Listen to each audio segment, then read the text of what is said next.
আৰু গাইজ এতিয়ালৈ আহিছোঁ মই আপোনালোকৰ মাজলৈ এটা পাৰ্ট 2 ভিডিঅ' কৃষ্ণনগৰৰ যিহেতু নামঘৰৰ পাৰ্ট 1 ভিডিঅ' দিছিলোঁ এতিয়ালৈ আহিছোঁ পাৰ্ট 2 আপোনালোকে চাওক আৰু কেনেকুৱা হৈছে কমেণ্টত জনাব সকলোৱে তেতিয়াহ'লে আগবাঢ়িছোঁ বলক।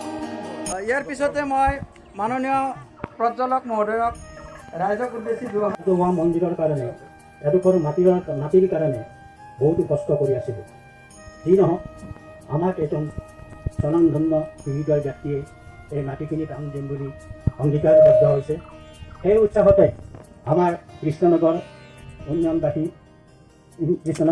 সমিতিয়ে হঠাতে এই মাটিখিনিত অপৰিহৰ্ত কষ্ট কৰি এটা ৰাজহুৱা মন্দিৰ নিৰ্মাণৰ কাৰণে আজি আমি ইয়াত উপস্থিত হৈছোঁ আৰু আমি সমূহ কৃষ্ণনগৰবাসী ৰাইজক অকুণ্ঠ সহায় সহযোগিতা কামনা কৰি মোৰ দুআষাৰ সামৰণি মাৰিলোঁ। ধন্যবাদ। নমস্কাৰ। পৰম শ্ৰদ্ধাভাজন আজিৰ আমাৰ এই দৃশ্যমস্থলী উপস্থিত থকা মোৰ শ্ৰদ্ধাৰ ৰাইজ, ইয়াৰ পিছতে মই মাননীয় কৃষ্ণনগৰ উন্নয়ন সমিতিৰ সন্মানীয় সভাপতি ৰমেশ ডেকা ছাৰক দুআষাৰ ক'বলৈ আহ্বান জনালোঁ।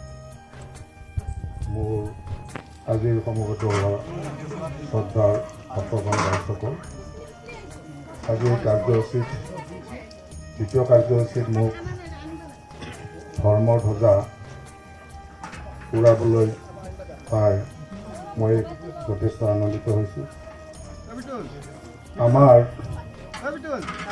এই কাৰ্যসূচীখিনি লওঁতে আমাৰ যিসকল পৰম শ্ৰদ্ধাৰ ৰাইজে অহবৰ্ষ কষ্ট তেখেতে সহায় সহযোগ কৰিব বুলি মই আশা ৰাখিছোঁ।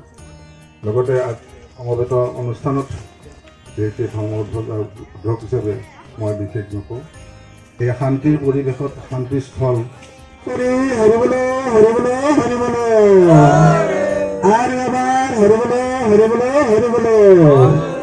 ধন্যবাদ। ইয়াৰ পিছত আমাৰ পৰৱৰ্তী কাৰ্যসূচী আছে আমাৰ মন্দিৰ আমাৰ উন্মোচন।